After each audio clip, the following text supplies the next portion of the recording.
You are now listening to Mark's Unexplained World by Mark the Medium, available on YouTube, Spotify, Amazon Prime, Podbean and most other podcast platforms. Tonight's episode is about the Pepsi Number deaths. So it's over to you now, Mark, for this week's intriguing story.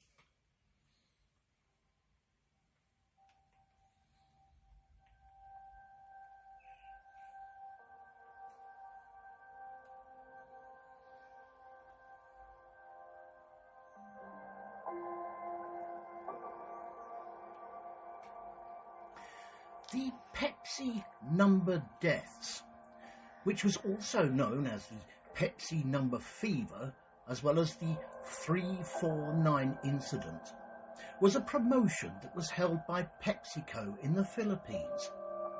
It all started in the February of 1992, when Pepsi Philippines announced that they would be printing numbers for which would range from 001 to 999 inside the caps or crowns of the bottles belonging to Pepsi, 7-Up and Mountain Dew.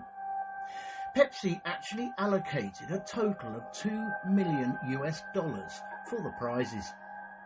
And on the 25th of May 1992, 2 bottles with caps containing that day's winning number printed on the inside of them, as well as a security code for confirmation, had been produced and distributed. However, before the contest was extended to add the new winning numbers, 800,000 regular bottle caps had already been printed and distributed with that day's winning number of 349, but without the security codes. This mistake led to street riots and vandalism in the streets of the Philippines, in which 5 people actually met their deaths. 30 years later, and the Pepsi Number deaths, or the 349 incident of 1992, is still talked about as one of the worst marketing disasters for a private company in the history of the Philippines. Greetings, Unexplainers. Thank you for tuning in again and listening to this lottery number episode of Mark's Unexplained World. My name is Mark Hughes. I'm a psychic medium, a ufologist and a true crime buff. And to give you a better idea of who I am and what I do, every Monday night I do a podcast on the various subjects under the Unexplained banner.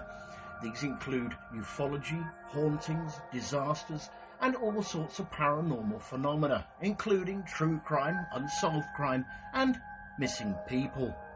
So if you are listening to this show on YouTube, please give us a review and a thumbs up and subscribe to my channel. And if you are listening on any other podcast platform, again, give us a like and a follow. In this episode, I'm going to tell you about the disastrous story surrounding the Pepsi Number deaths. This week's necessary disclaimer. Well, this story is a tale that sadly involves rioting, vandalism and people dying as a result of misadventure, so may prove upsetting to some. As usual, you listen at your own discretion, and all opinions and comments are strictly my own, but the facts of the case still remain. I also apologise again if I pronounce anything incorrectly. My English, although it is my first and only language, is nothing like my dislike for anything that tastes like Coke or Pepsi. Give me a beer every time. Anyway, let's get back to the story.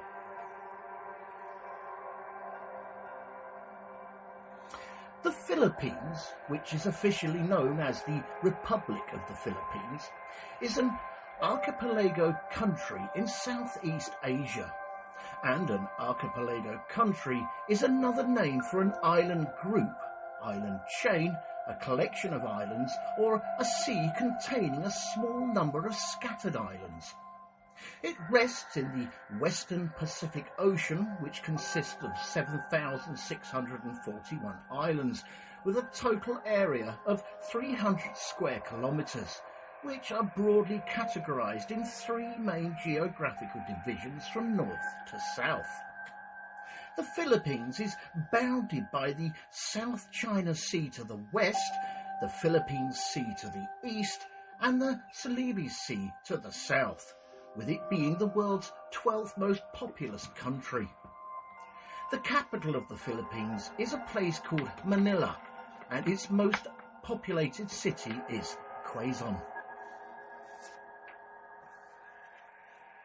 The Philippines itself is an emerging market and a newly industrialised country where economy is transitioning from being an agricultural country to being a service and manufacturing centre. Amongst its claim to fame is that it is a founding member of the United Nations, the World Trade Organization, the Asia-Pacific Economic Cooperation Forum, the East Asia Summit, and a major non-NATO ally of the United States. However, unfortunately, with the Philippines' location as an island country on the Pacific Ring of Fire and being so close to the equator, it does make it prone to both earthquakes and typhoons. And on an interesting side note, the Ring of Fire, which is also known as the Pacific Ring of Fire, is a tectonic belt of volcanoes and earthquakes. It is about 40,000 kilometres or 25,000 miles long and up to about 500 kilometres or 310 miles wide and surrounds most of the Pacific Ocean. The Ring of Fire contains between 750 and 915 active or dormant volcanoes around 2/3 of the world. However, the exact number of volcanoes within the Ring of Fire depends on which regions are included. It has been reported that about 90% of the world's earthquakes occur within this Pacific Ring. So, no, in case you were wondering, this particular Ring of Fire has nothing to do with Johnny Cash.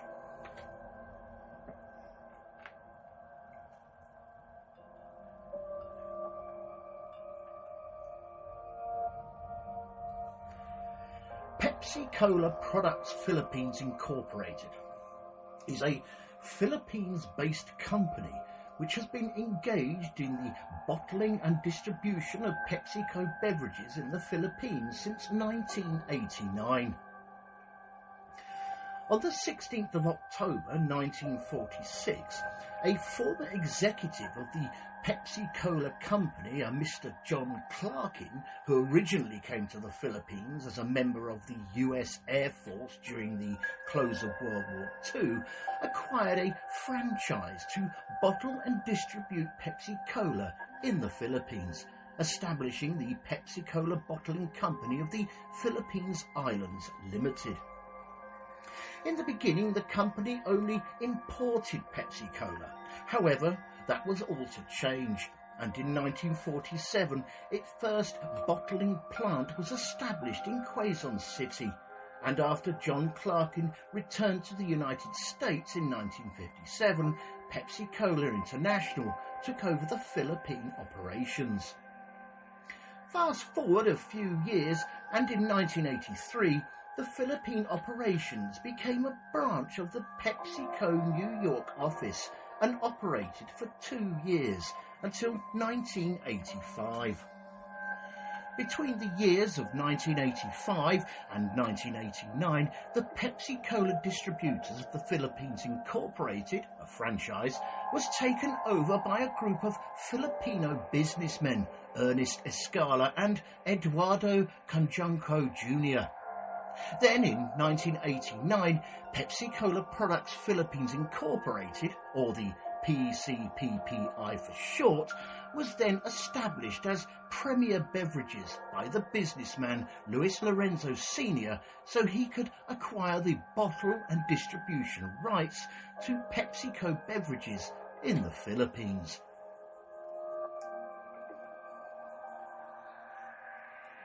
And in 1997, an investment holding company called Guaco Group acquired Louis Lorenzo Senior's holdings in PCPPI. The Guaco Group management then spent a reported 700 million pesos in 1998 to upgrade the facility of PCPPI. Fast forward again a few years, and in September of 2010, the Korean-based business Lot Chilsung Beverage Company Limited acquired 34% of PCPPI. The Lot Chilsung Beverage Company Limited then agreed to pay 4.447 billion pesos to buy the 1.27 billion shares from the aforementioned Guaco Group. And in the March of 2013, the Netherlands-based company Quaker Global Investments BV became one of PepsiCo's largest shareholders.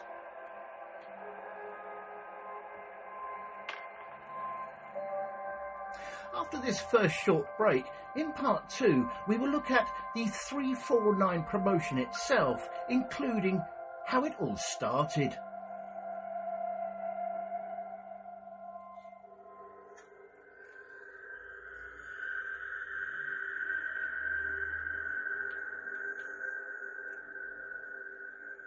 This show is brought to you courtesy of Neil Packer and the Haunted Antiques Paranormal Research Centre. Find them online at www.hauntedresearchcentre.com or at 9 to 11 Regent Street, Hinckley, LE10 1AW. Open on Saturdays from 10 a.m. to 4 p.m. for guided tours of the haunted rooms at just £3 per person. Booking is essential at all times, and over 16s only, please, unless accompanied by an adult. The haunted rooms are extremely haunted, and paranormal activity could and has taken place at any time. Some areas and particular objects or items can be quite scary and unnerving. Membership is available for £25 to qualify for selected offers. And why not download the app, available on both iOS and Android, for only $3.99.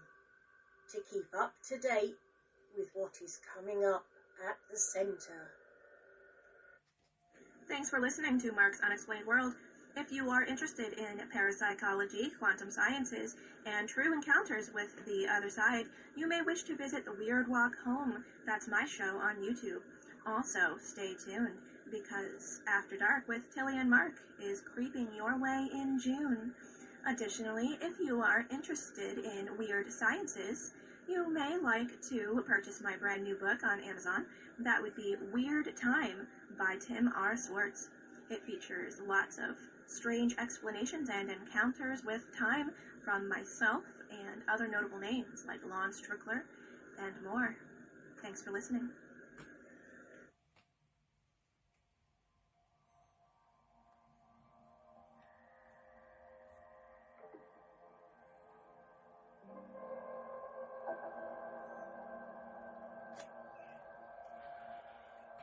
So, let's go back to good old 1984, when the Pepsi 349 story began. PepsiCo Inc. wanted to introduce a promotional campaign in order to increase its market share, particularly against its rival Coca-Cola. You see, back then, Coke was miles ahead of Pepsi in the soft drinks war, with the former dominating the local market since the late 1970s. So to become the dominant soft drink, they needed some good promotional ideas in order to push back and gain some ground. The PepsiCo CEO at the time, a Mr. Christopher Sinclair, decided on an exciting new marketing campaign to get more people excited about buying Pepsi. So it was decided that Pepsi Number Fever, which was originally developed by a New York-based promotions executive named Mr. Pedro Vergara, was the way forward. And after a generally successful rollout of Pepsi Number Fever in the States, it was then expanded to a few Latin American countries.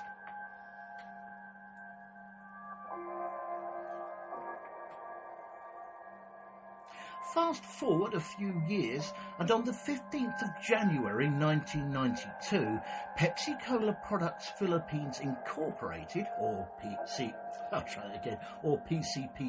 for short, formally applied for a permit with the Department of Trade and Industry to conduct the nationwide Number Fever campaign in the Philippines. The promo idea was simple.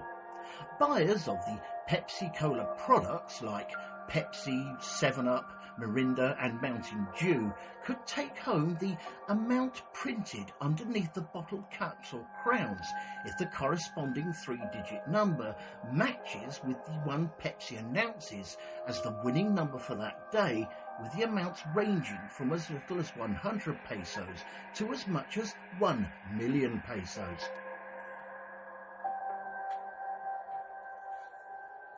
On the 23rd of January 1992, the Department of Trade and Industry approved Pepsi-Cola's Philippines application, and Pepsi Number Fever soon became a fruition, with a Mexican consultancy firm called DG Consultors randomly pre-selecting the winning numbers along with their corresponding security codes, which was then sent to Pepsi-Cola Products Philippines Incorporated. The Department of Trade and Industry then supervised the production of the winning crowns and their subsequent release into the markets.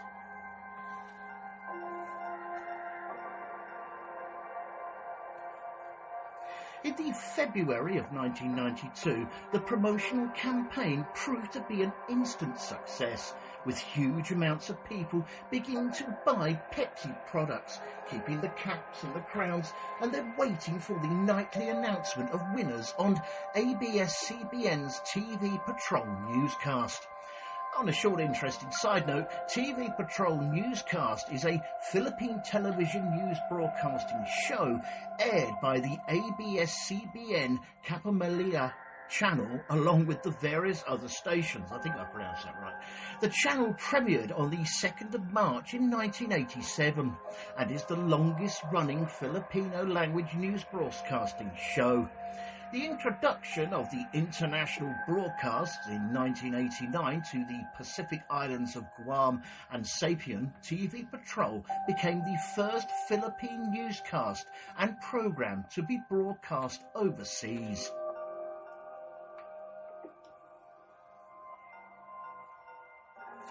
By the time the regular run of the Pepsi Number Fever promo ended on the 8th of May that same year, some 51,000 people had won the minimum prize of 100 pesos, while 17 lucky buyers each took home the big prize of 1 million pesos.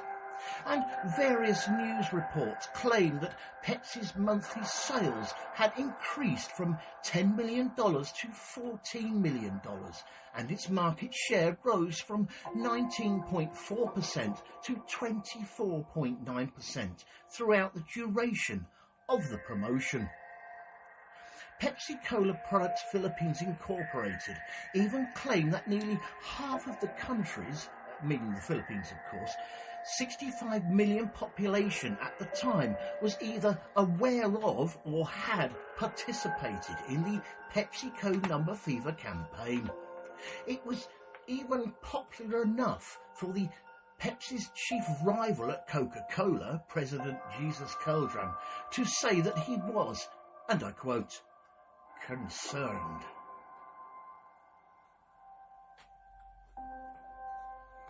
Due to the success of the PepsiCo Numbers Fever promo, the Pepsi-Cola Products Philippines Incorporated, or again the PCPPI, applied for an extension of the promo for another 5 weeks.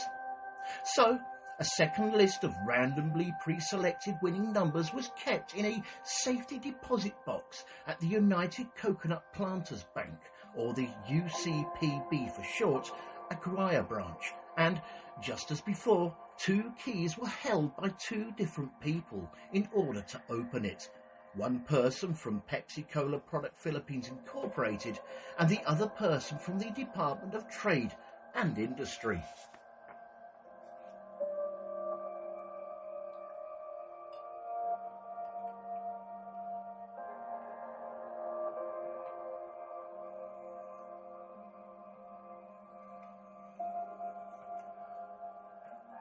On the evening of the 25th of May 1992, it was announced that on TV Patrol newscasts that the winning number was 349. Usually only a few buyers would turn up to collect their prize. However, this time tens of thousands of people came forward holding in their hands a cap or crown with the winning number of 349.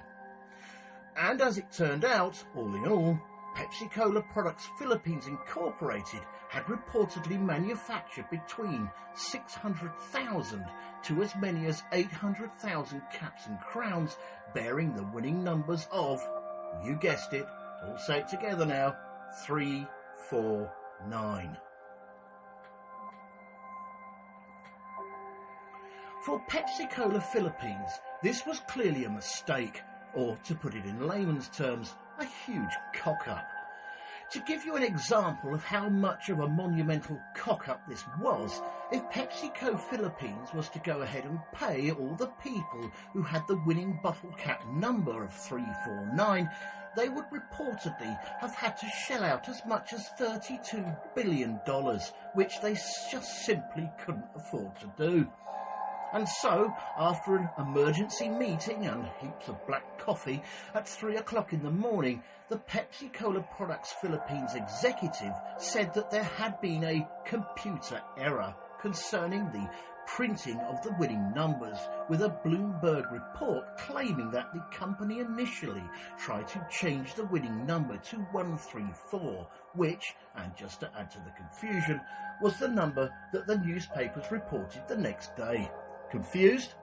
Sort of. Well, keep your brain awake because there's more confusion to come.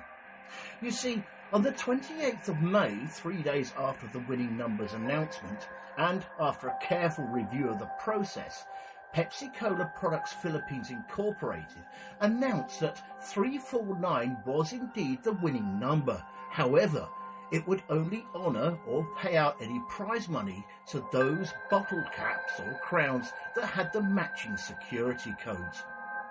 So the company then published a list of the cash prizes worth between 100 pesos to 50,000 pesos, each with the specific security codes, and said that it would not be disbursing any cash prizes to any of the 349 claimants whose security codes did not match with those on the official list. However, as a gesture of goodwill, PepsiCo Philippines did say it would offer any 349 claimants whose codes weren't on the official list 500 pesos each. And based on its calculations, PepsiCo Philippines would limit costs to around $6 million, even if only half of the claimants accepted the 500 peso offer, which, to be honest, was at least manageable compared to the billions of dollars it would have otherwise had to shell out. Many of the 349 claimants did say yes to PepsiCo Philippines' goodwill offer. In fact, it was a total of 486,170 claimants. And according to records, PepsiCo Philippines coughed up over 250 million pesos to all of them. However, Unfortunately, there were still the rest of the 349 claimants who were demanding to get the full amount for their 349 bottle caps. After this second short break, in part 3, we will look at the street riots, the vandalisms, the unfortunate deaths, and a look at the lawsuits caused by the unhappy 349 claimants.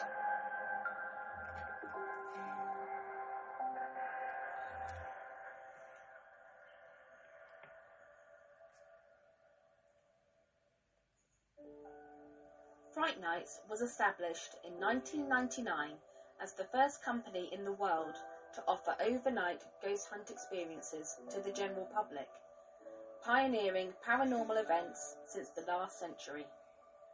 Fright Nights operate at hundreds of the UK's most haunted and exclusive venues. All events have their own team of experienced paranormal investigators, mediums and psychics. They have a VIP members club for regular returning guests, offering loyalty discounts and exclusive invitation-only events.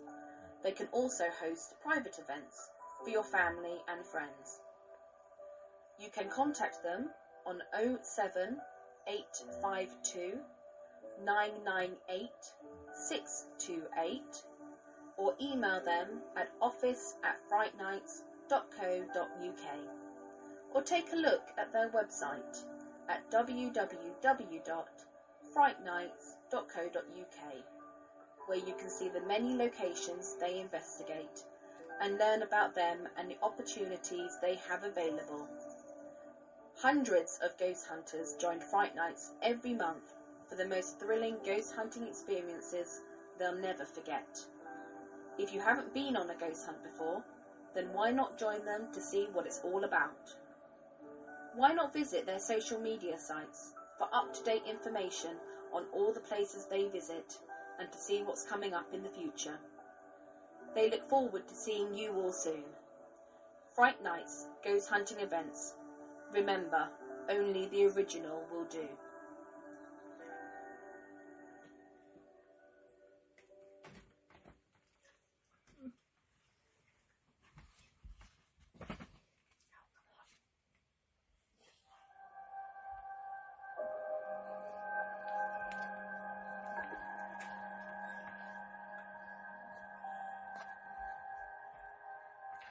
I think it's safe to say that the remaining 349 claimants, those that didn't take PepsiCo's Philippines up on the goodwill offer, that is, were not a happy crowd. They showed their bitter disappointment by causing riots outside the Pepsi factory gates in Quezon City, with pissed-off claimants throwing rocks and homemade explosives at the corporate headquarters. This violence lasted for months, with up to 37 PepsiCo delivery trucks being vandalised, overturned and set on fire, and PepsiCo Philippines executives starting to receive death threats. In one terrible incident in Manila on the 13th of February 1993, a homemade grenade bounced off a PepsiCo delivery truck and exploded near a schoolteacher named Anita Rosario and a 5-year-old girl, with the blast killing them both outright and injuring several other people nearby. And in the May of that year, 3 PepsiCo in the May of that same year, 3 PepsiCo Philippines employees were killed by a grenade thrown into the PepsiCo Philippines company warehouse. Got you in the end. It had been claimed by the National Bureau of Investigation, or the NBI for short, that some of the protesters had been paid by Pepsi to stage the attacks in order to frame the protesters as terrorists. On an interesting side note, the National Bureau of Investigation, or the NBI, is an agency of the Philippine government under the Department of Justice, responsible for handling and solving major high-profile cases that are in the interest of the nation. The National Bureau of Investigation was modelled after the United States Federal Bureau of Investigation, or FBI, when it was being established back in 1947.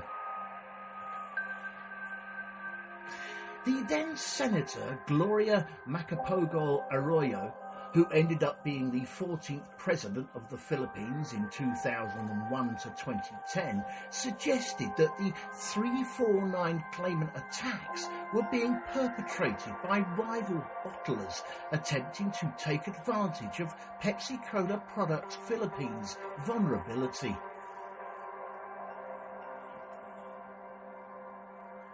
Of course, it didn't take long before the Pepsi 349 claimants started to organise themselves into groups that had names like United 349 and Solid 349.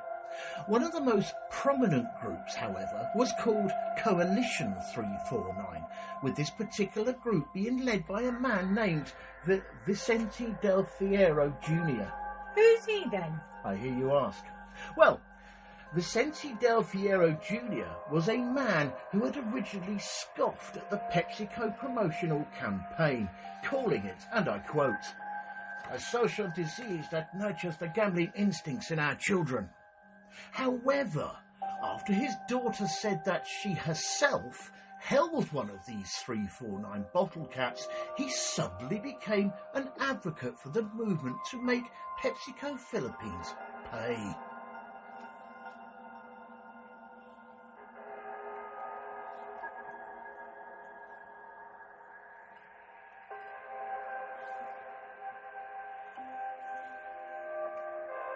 In total, there were as many as 22,000 people who filed around 687 civil suits and over 5,200 criminal complaints against PepsiCo Philippines to pay up. Vicente Del Fierro Jr. even hired an American lawyer and filed a case against PepsiCo in New York. However, much to Vicente Del Fierro Jr.'s dismay, the court decided to dismiss the suit and said that the case should be heard in the Philippines instead.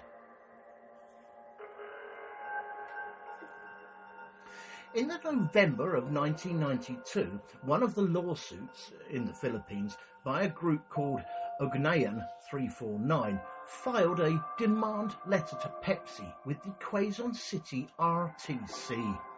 On a quick but short interesting side note, the RTC, otherwise known as the Regional Trial Courts, are the highest trial courts in the Philippines, having original jurisdiction in criminal matters.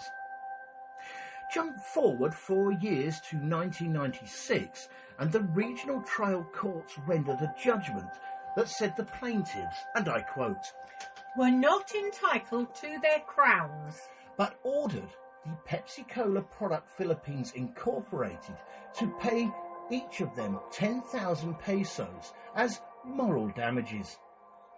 Both Pepsi and the plaintiffs filed appeals against each other, taking it all the way to the Supreme Court, which in 2007 rendered a verdict that referenced other similar cases filed across the country, all of which by then had already been settled. The Supreme Court decision read, and I quote, "In the instant case, not only are the legal rights and relations of the parties substantially the same as those passed upon in the other Pepsi 349 cases, but the facts, the applicable laws, the causes of action and the issues are identical, such that a ruling in one case is a bar to any attempt to relitigate the same issue." The Supreme Court continued to say, again I quote, "Final and executory rulings have settled that 349 crowns bearing the wrong security code are not winning crowns. Hence, petitioner PCPPI is not liable to pay the amounts printed on the crowns to their holders, nor is PCPPI liable for damages thereon." And lastly, again I quote, The issues surrounding the 349 incidents have been laid to rest and must no longer be disturbed in this decision.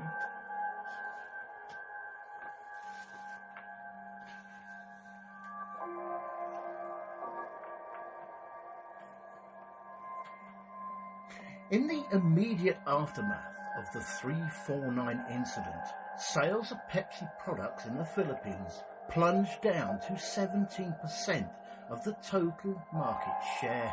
However, by 1994, it did sort of recover when it went back up to 21%.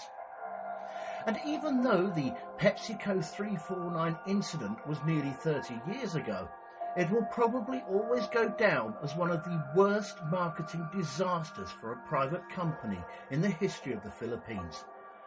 And all because of three numbers, 3, 4 and 9. Thank you all for taking the time out to listen to this episode of Mark's Unexplained World. In our next episode, show number 108, we are going to be looking at the dark side of ex-Colonel Russell Williams. From the July of 2009 until his arrest, David Russell Williams commanded CFB Trenton, which was Canada's largest military airbase and a hub for the country's foreign and domestic air transport operations. He was also a decorated pilot who had flown Canadian Forces VIP aircraft for dignitaries and heads of state. David Russell Williams also, between the years of November 2009 and January 2010, committed serial rape and murder. And because of his actions, he is currently serving a life sentence with the possibility of parole after 25 years.